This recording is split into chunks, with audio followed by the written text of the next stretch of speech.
बिस्मिल्लाहिर्रहमानिर्रहीम। Welcome to lecture number 22 of operating systems. हम अभी कवर कर रहे हैं प्रोसेस सिंक्रोनाइजेशन, जिसके अंदर सबसे पहले हमने क्रिटिकल सेक्शन प्रॉब्लम देखी, फिर हमने उसके सॉल्यूशंस देखे जो कि सॉफ्टवेयर बेस्ड सॉल्यूशंस थे, जिसके अंदर हमने 3 एल्गोरिदम्स देखे, और फिर हमने एंड प्रोसेस सॉल्यूशंस के लिए बेकरी एल्गोरिदम देखा। Then we moved over to hardware solutions. Hardware solutions में हम देख रहे थे कि हमारे पास एक test and set lock system होता है और एक हमारे पास स्वैपिंग का सिस्टम होता है, जिसके अंदर हम लॉक और की को आपस में स्वैप करते रहते हैं।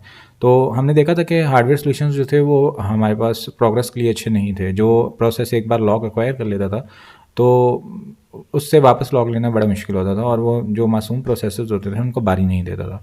तो हम इसको स्टडी करेंगे। लेक्चर नंबर 22 में started discussing the hardware solution for critical section problem, और हमने 2 पॉसिबल सॉल्यूशंस देखे थे, लेकिन देखा था कि दोनों सॉल्यूशंस जो है वो म्यूचुअल सॉल्यूशन को सेटिस्फाई करते हैं, बाउंडेड वेक्टर को भी सेटिस्फाई करते हैं, लेकिन प्रोग्रेस कंडीशन को दोनों सेटिस्फाई नहीं करते थे। तो अब हम एक सॉल्यूशन डिस्क्राइब करेंगे जो कि हमारे पास जो ऑल 3 रिक्वायरमेंट्स हैं क्रिटिकल सेक्शन प्रॉब्लम की, जो कि बहुत इंपॉर्टेंट रिक्वायरमेंट्स हैं जिनको म्यूचुअल एक्सक्लूशन, बाउंडेड वेटिंग और प्रोग्रेस कहा जाता है, ये हम एल्गोरिदम में सेटिस्फाई करेंगे। तो सबसे पहले हमारे पास जो एल्गोरिदम है ये कंबाइन करता है ideas of first 2 algorithms. The common data structures used by cooperating processes are, जो हमारे पास कॉमन डेटा स्ट्रक्चर्स एल्गोरिदम में एक हार्डवेयर बेस्ड यूज़ होते हैं, उसमें एक सबसे पहले हमारे पास एक बूलियन वेटिंग एन है, यानी हमारे पास वेटिंग अरे होगी जो कि बूलियन टाइप होगी, और एक लॉक है जो कि बूलियन टाइप है, जो कि ट्रू और फॉल्स होगा। तो structure of P I process क्या होगा कि waiting I is equal to true. सबसे पहले ये बोल देगा कि मैं वेट कर रहा हूँ, ये अपने आप को ट्रू कर देगा, और की भी ट्रू करेगा। वाइल वेटिंग आई एंड की, जब तक इसके पास की है और ये वेटिंग है कर रहा है, key is equal to test and set lock. तो अब हम की को स्वैप करेंगे या टेस्ट एंड सेट करेंगे लॉक के साथ, यानी जो टेस्ट एंड सेट होता है ये हमारे पास जो पुरानी वैल्यू होगी लॉक की वो रिटर्न कर देगा। फॉर एग्जांपल हमारे पास पुरानी वैल्यू फॉल्स है, उसको रिटर्न कर देगा, और जो लॉक है उसको ट्रू सेट कर देगा। तो फिर हमारे पास जो value test and set return होगी वो की के अंदर स्टोर हो जाएगी, और रिटर्न वैल्यू जो होती है ये पुराने वाली वैल्यू होती है, यानी जो हम वेरिएबल इसके अंदर पास करते हैं उसको ट्रू करता है, लेकिन जो रिटर्न करता है वो पुरानी वाली वैल्यू ये रिटर्न करता है। फिर उसके बाद waiting I is equal to false, and then we will move on to critical section. और फिर उसके बाद क्रिटिकल सेक्शन के बाद j is equal to I plus one mod of n, while j is not equal to I and not waiting j is equal to j plus 1 mod n. If j is equal to 1, log is equal to false. If j is equal to I, log is equal to false, else waiting j is equal to false. Remainder section आ जाता है उसके बाद, और फिर ये while condition में सारी चीज़ें चलती रहती हैं। तो हम इसकी एक्सप्लेनेशन देखते हैं कि ये कोड क्या सब कुछ बता रहे हैं हमें। तो this data structures are initialize to false. जो भी हमारे पास डाटा स्ट्रक्चर्स हैं, एक वेटिंग है और एक हमारे पास लॉग है, इन दोनों को फॉल्स कर दिया जाता है। To prove that mutual exclusion requirement is met, we note the process I can enter its critical section only if either waiting I is equal to false और key is equal to false. तो P I अपने critical section में तभी जाएगा जब दोनों में से एक चीज़ फॉल्स होगी। अगर दोनों चीज़ें ट्रू हैं, वेटिंग आई भी ट्रू है और की भी ट्रू है, तो ये वाइल लूप में इधर ही लूप करता रहेगा, इधर ही फंसा रहेगा। जैसे ही दोनों में से एक भी चीज़ हमारे पास वो हो जाती है, फॉल्स हो जाती है, तो पी आई जो है वो लूप को एग्जिट कर देगा। The value of key can become false only if test and set is executed. अच्छा, अब की तभी फॉल्स होगी जब टेस्ट एंड सेट एग्जीक्यूट होगा। The first process to execute test and set instruction will find key is equal to false.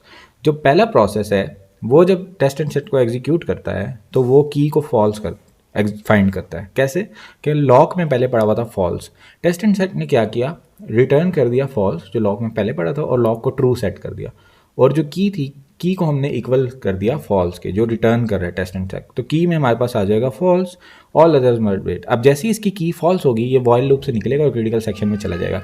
जब बाद वाला जो आएगा, जब वो जब इस वाइल लूप में आएगा तो वो लूप करता रहेगा, वो वेट करता रहेगा। The variable waiting I can only become false if another process leave is critical section. जब कोई प्रोसेस अपना क्रिटिकल सेक्शन लीव करता है, ठीक है, तो तभी वेटिंग आई फॉल्स होता है। Only one waiting I is set to false maintaining the mutual exclusion requirement, और सिर्फ एक वेटिंग ऑफ आई फॉल्स किया जाता है एक टाइम पे ताकि म्यूचुअल एक्सक्लूशन हो जाए। To prove the progress requirement is met, we note that the argument presented for mutual exclusion also apply here. तो प्रोग्रेस भी हम अपने प्रूव करने के लिए क्या करेंगे कि वही म्यूचुअल एक्सक्लूशन वाले आर्गुमेंट इस्तेमाल करेंगे। Since the process exiting the critical section either sets lock to false और set waiting J to false. जो प्रोसेस एग्जिट कर रहा है क्रिटिकल सेक्शन को, या तो वो लॉक फॉल्स करता है या वेटिंग ऑफ जे फॉल्स करता है। करता है। Both allow process that is waiting to at its critical section to proceed. देखें, जब तक दोनों चीज़ें ट्रू थी तब तक प्रोसेस वाइल लूप के अंदर लूप कर रहा था, फंसा हुआ था। जैसे ही दोनों में से एक भी चीज़ फॉल्स होगी तो वो क्रिटिकल सेक्शन के अंदर आ जाएगा। तो प्रोग्रेस तो यहाँ पर अचीव हो रही है। To prove the wanted waiting requirement is met, we note that when process leaves its critical section it scans the array waiting in the cycling order i+1 i+2 and -1 0 1 till i-1। तो हमारे पास क्या है कि जो process i है, ठीक है, i+1 से लेके n तक और 0 से लेके i-1 तक, यानी i+1 से लेके n तक, यानी इसके बाद वाले जितने प्रोसेस हैं, और 0 से लेके i-1 तक, यानी इससे पीछे वाले जितने प्रोसेस हैं, उनको ये स्कैन करता है एक साइक्लिंग ऑर्डर के अंदर। It designate the first process it sees that it is in entry section with waiting j is equal to true as the next one to enter इस क्रिटिकल सेक्शन। फिर जो भी पहला प्रोसेस इस cycle में आएगा जिसका वेटिंग ट्रू के इक्वल है, ये क्रिटिकल सेक्शन में इसको एंटर करा देगा। Any process waiting to do so will enter इस critical section within n-1 turns. और हर प्रोसेस जो होता है वो n-1 टर्न के बाद उसकी बारी आ जाती है, ठीक है, क्योंकि हर प्रोसेस जब निकलेगा तो वो साइकिल ऑर्डर में देखेगा सबसे पहले कौन है, फिर उसको वो एग्जीक्यूट करने के लिए अलाउ कर देगा क्रिटिकल सेक्शन में। जब वो निकलेगा अब अगला वहाँ पे पड़ा होगा साइकिल ऑर्डर में, जब वो निकलेगा फिर अगला पड़ा होगा। इस तरह हर प्रोसेस को, यानी फॉर एग्जांपल i नंबर का प्रोसेस है, उसकी दोबारा बारी आने के लिए n-1 टर्न्स लगेंगे, यानी टोटल अगर n प्रोसेसेस हैं तो n-1 प्रोसेस एग्जीक्यूट होने के बाद दोबारा i की बारी आ जाएगी। अब कोड दोबारा से देखते हैं, पहले तो देखा था कुछ समझ नहीं आई थी, ठीक है।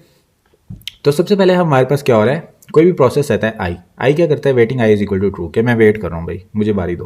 Key is equal to true, अपनी की भी ये ट्रू कर लेता है कि मेरे पास ट्री भी है, मुझे अब लॉक खोलना है। वाइल वेटिंग आई एंड की, अच्छा अब दोनों चीज़ें यहाँ पर ट्रू हैं, वेटिंग आई भी ट्रू है और की भी ट्रू है। अब जब ये जैसे ये जब ट्रू होती है तो हम क्या करते हैं, key is equal to set and key test and set lock. Lock में पड़ा हुआ है फॉल्स, जब टेस्ट एंड सेट किया तो उसने लॉक को ट्रू कर दिया लेकिन रिटर्न किया फॉल्स, की में आ जाएगा हमारे पास अब फॉल्स। अब जब हमारे पास की में फॉल्स आएगा तो ये वाइल कंडीशन हमारे पास ख़त्म हो जाएगी और जो प्रोसेस आई है ये यहाँ पर आ जाएगा और waiting I is equal to false कर देगा। यानी जैसे ही प्रोसेस वाइल से निकलता है ये वेटिंग अपनी वेटिंग को फॉल्स कर देता है कि मैं अब वेट नहीं कर रहा हूँ, मैं बल्कि क्रिटिकल सेक्शन में आ गया हूँ, और ये क्रिटिकल सेक्शन में आ जाएगा। जब ये क्रिटिकल सेक्शन ख़त्म करता है तो हमारे पास j is equal to i+1 mod of n। अब j की वैल्यू इंक्रीज कर दी जाती है, ठीक है, यानी अब i जो j होता है वो i से अगला प्रोसेस लिया जाता है, ठीक है। j is equal to i+1 होता है। मॉड n इसलिए करते हैं कि टोटल जो साइज है अरे उसके अंदर अंदर ही वो रहे, ठीक है। अब हम कहते हैं while j is not equal to i, जो हमने i+1 किया है, क्या अभी हमारे पास कोई एक ही सिंगल प्रोसेस तो नहीं है क्या? अगर तो कोई सिंगल प्रोसेस नहीं है and not waiting is equal to j, not waiting j, और j वेट भी नहीं कर रहा तो फिर दोबारा से इंक्रीज कर दो, दोबारा से j को अगले स्टेप पे कर दो, ठीक है। फिर अगर j i के इक्वल नहीं है, यानी फॉर एग्जांपल हम इसको एक एग्जांपल से समझते हैं कि हमारे पास कुछ प्रोसेसेस पड़े हुए हैं, ठीक है। अब हमारे पास जो बारी चल रही है, जो हमारे पास फॉर एग्जांपल 3rd नंबर का प्रोसेस था वो कहता है मैं वेट कर रहा हूँ, और इसके आगे जो प्रोसेस था वो कहता है मैं वेट नहीं कर रहा, उसके अलावा जितने प्रोसेस थे वो वेट नहीं कर रहे, ठीक है। और अब हमने क्या किया कि जब हम ये टी हमारे पास जो 3 नंबर प्रोसेस था ये क्रिटिकल सेक्शन में एग्जीक्यूट हो गया तो इसने क्या किया, खुद को आगे मूव कर दिया, 4 पे मूव कर दिया। जब अगर ये इस ट्रू नहीं है, ठीक है, तो फिर आप इसको आगे 5 पे मूव कर दो। फिर अगर ये ट्रू नहीं है फिर आगे मूव करो, ये यहाँ पर आ जाएगा, ठीक है, 1 पर आ जाएगा, क्योंकि मॉड ले रहे हैं ना, मॉड से वो उसके अंदर ही रहता है, दोबारा सर्कुलर में आता है। तो ये काम आप कब तक करते रहो, आगे कब तक मूव करते रहो, जब तक ये j इज इक्वल टू आई नहीं हो जाता। जब j इज इक्वल टू आई हो गया है अब आप रुक जाओ, ठीक है। इसलिए हम ये वाली कंडीशन लगा रहे हैं कि well j is not equal to i, जब तक j i के इक्वल नहीं हो जाता और प्रोसेस को अभी बारीक नहीं चाहिए तो आप आगे से एक स्टेप मूव करते जाओ। यहाँ पर आगे हम क्यों रुक रहे हैं कि ऐसा ना हो हम एक इनफाइनाइट लूप में घूमते रह जाएं, नहीं, हम ऐसे घूमना नहीं चाह रहे। जैसे हमारे पास पूरा हो गया चक्कर, हम यहाँ से घूम के यहाँ तक आ गए और हमने चेक कर लिया किसी भी प्रोसेस को अभी एग्जीक्यूट नहीं होना, तो हम अपना लूप रोक दें। इसलिए ये 2 हमारी कंडीशंस हैं। तो हम यानी यहाँ पर सिर्फ क्या कर रहे हैं, आई को अगले जे को आगे मूव कर रहे हैं नेक्स्ट आई पर, ठीक है, नेक्स्ट प्रोसेस के ऊपर। If j is equal to i, अगर j हमारा i के इक्वल हो गया, lock is equal to false, अब लॉक को फॉल्स कर दो, अब दोबारा से काम रीसेट कर दो, लॉक जैसे शुरू में फॉल्स है ना वैसे ही कर दो कि हम सबसे पहले वाले प्रोसेस पे अब घूम घूम के आ गए हैं। Else waiting j is equal to false, otherwise अगर j i के इक्वल नहीं है, j यहाँ पर है या यहाँ पर है या यहाँ पर है या यहाँ पर है, यानी जो भी प्रोसेस एग्जीक्यूट हुआ था j उसके अलावा है, तो आप waiting j is equal to false कर दो। आप बोलो कि अब वेट नहीं करना चाह रहा, ठीक है, और फिर रिमाइंडर सेक्शन आप चला दो, ठीक है। तो इस तरह से हमारे पास ये एल्गोरिदम वर्क करता है। तो नेक्स्ट हमारे पास कॉन्सेप्ट आता है सेमाफोर्स। हार्डवेयर सॉल्यूशंस जो होते हैं सिंक्रोनाइजेशन के, ये जनरलाइज करना इनको आसान नहीं होता क्योंकि ये डिपेंड कर रहे होते हैं सीपीयू के ऊपर, और जब कॉम्प्लेक्स प्रॉब्लम्स आती हैं तो उनके अंदर कम्प्लेक्सिटी और ज़्यादा बढ़ जाती है। आपने देखा ही होगा कि जो इसका कोड था as compare to previous algorithms ये थोड़ा कम्प्लेक्स था। तो जैसे जैसे प्रॉब्लम्स हमारे पास कम्प्लेक्स आती जाएंगी ये और कम्प्लेक्स होता जाएगा। तो इस डिफ़िकल्टी को ओवरकम करने के लिए हम सिंक्रोनाइजेशन टूल यूज़ करते हैं जिसको बोलते हैं सेमाफोर। ये बहुत इंपॉर्टेंट कॉन्सेप्ट है सेमाफोर्स का, ये पेपर में लाजमी आता है। Semaphore is an integer variable that apart from initialization is accessible only through two standard atomic operations, wait and signal. Semaphore क्या है? एक इंटीजर वेरिएबल है और इसको सिर्फ two standard atomic operations change कर सकते हैं या असेस कर सकते हैं, वेट एंड सिग्नल। वेट क्या करता है? सेमाफोर को कम कर देता है, उसकी क्वांटिटी को कम कर देता है, उसकी वैल्यू को, उसकी प्रायोरिटी को कम कर देता है। सिग्नल क्या करता है? उसकी प्रायोरिटी को इंक्रीज करता है। And these both are atomic operations, यानी एक टाइम पे अगर वेट कर रहा है तो वो वेट ही करेगा, एक टाइम पे अगर सिग्नल चल रहा है तो वो सिग्नल ही चलेगा, दूसरे को बीच में नहीं आने देगा। These operations were originally termed P for weight and V for signal. शुरू में जब ये बने थे तो P से बनता था वेट और V से बनता था signal. The classical definitions of wait and signals are, जो क्लासिकल डेफिनेशंस क्या हैं वो ये हैं कि वेट में जब हम सेमाफोर को भेजते हैं तो जब तक हमारे पास while s is less than equal to 0 s minus minus, अगर हमारे पास s 0 से लेस है तो वाइल लूप में ही फंसे रहो, इधर ही आगे नहीं जाओ। जैसे ही वो अगर 0 से बड़ा है तो फिर आप क्या करो, उसके अंदर से एक माइनस करो, ठीक है। यानी अगर वो 10 है तो उसको 9 कर दो, अगर वो 1 है उसको 0 कर दो, अगर वो 5 है उसको 4 कर दो। जो वेट होता है वो ये करवाता है प्रोसेस को। जो सिग्नल होता है वो कहता है s प्लस प्लस, यानी अगर s 5 है उसको 6 कर दो, अगर वो 6 है उसको 7 कर दो। तो basically signal is increasing the priority and wait is decreasing the priority. तो ये हमारे पास वेट और सिग्नल का कॉन्सेप्ट है सेमाफोर्स का। इनको हम अप्लाई कैसे करते हैं?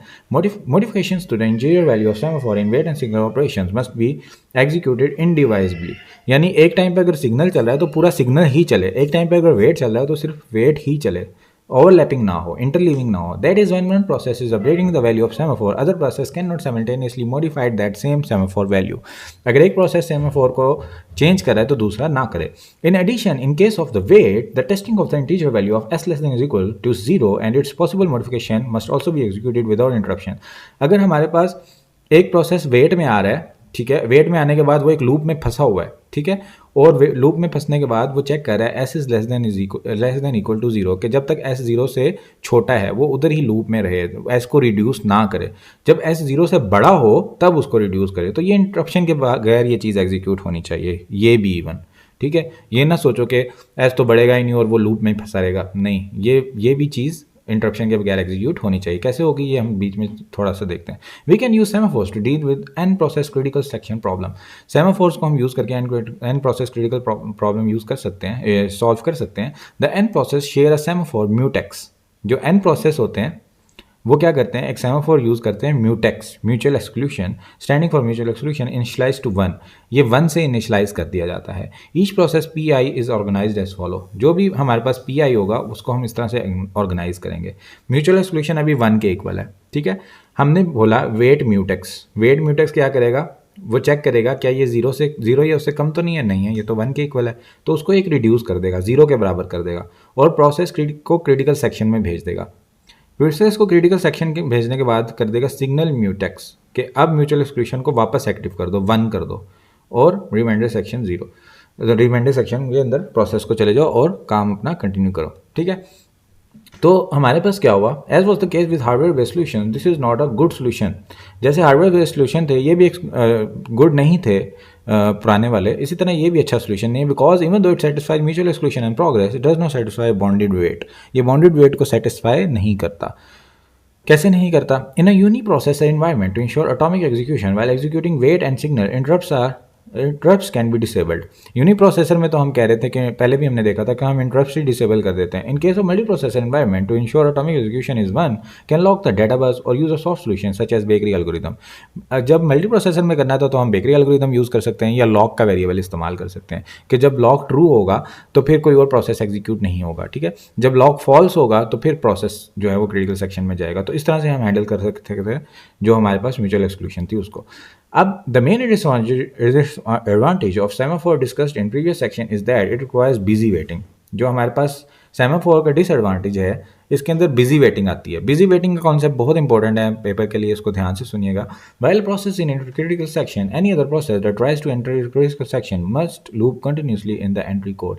एक प्रोसेस है ना क्रिटिकल सेक्शन के अंदर गया हुआ है और दूसरा प्रोसेस आता है, जब तक जो म्यूचुअल एक्सक्लूसिव वाली वैल्यू है वो वापस सेट नहीं होती तो वो वेट ही करता रहेगा लूप में जब तक दूसरा प्रोसेस अपने क्रिटिकल सेक्शन के अंदर है। This continual looping is clearly a problem in real programming multi system. जो मल्टी प्रोग्रामिंग वाला सिस्टम होता है उसके अंदर ये एक प्रॉब्लम है कि एक प्रोसेस काम कर रहा है क्रिटिकल सेक्शन के अंदर और दूसरा वेट करता रह रहा है एक लूप के अंदर। अब लूप करते हुए भी जब प्रोसेस है वो जब लूप कर रहा होता है तो तब भी वो सीपीयू का तो इस्तेमाल कर रहा है लूप एग्जीक्यूशन में, ठीक है। सीपीयू को उसने अलर्ट रखा हुआ है, उसके साइकिल्स को यूज़ कर रहा है।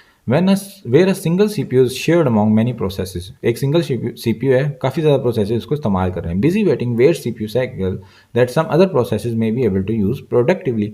मतलब अब बिजी वेटिंग में क्या हो रहा है कि एक प्रोसेस सीपीयू साइकिल्स को सिर्फ इस वजह से वेट कर रहा है कि वो वाइल की कंडीशन को बार बार ट्रू चेक करता जा रहा है, ट्रू है, अच्छा चल इधर ही रहो, ट्रू है। यही जो साइकिल्स थी वो किसी अच्छी जगह पे इस्तेमाल हो जाती। This type of semaphore is also called spin lock because the process spins while waiting for the lock. इसको स्पिन लॉक भी बोला जाता है, बिजी वेटिंग भी बोला जाता है। Spin locks are useful in multi processor system. Multi processor system में ये यूजफुल होता है। Advantage of a spin lock is that no context switching is required when a process must wait on a lock. जब एक process wait कर रहा है ना लॉक पे तो कॉन्टेक्स्ट स्विचिंग नहीं करनी पड़ती क्योंकि बार बार प्रोसेसेस आपस में स्विच नहीं हो रहे होते। एक प्रोसेस बस लॉक में वेट करता रहता है, वो यूज़ ही नहीं होता तो उसको अभी कॉन्टेक्स्ट की ज़रूरत नहीं है, उसको अभी रजिस्टर्स की वैल्यूज़ या डाटा की ज़रूरत है ही नहीं। एंड द कॉन्टेक्स्ट स्विच में टेक कंसिडरेबल टाइम। और अगर हम कॉन्टेक्स्ट स्विचिंग करें, बार बार प्रोसेसेस को स्विच कर रहे हैं, पहले एक चल रहा है फिर दूसरा चल रहा है फिर वापस पहला चल रहा है, तो आपस में डाटा बार बार स्विच कर रहे हैं तो वो बहुत ज़्यादा एक कंसिडरेबल टाइम लेता है और उसके अंदर ओवरहेड भी बहुत ज़्यादा होता है। This is spin locks are useful when they are expected to be held for short times. तो जब शॉर्ट टाइम्स के लिए हमने स्पिन लॉक रखने होते हैं तो वो बड़े यूजफुल होते हैं कि कॉन्टेक्स्ट स्विचिंग से हम बच जाते हैं, एक प्रोसेस बस लूप में फंसा रहता है। The definition of semaphore should be modified to eliminate busy waiting.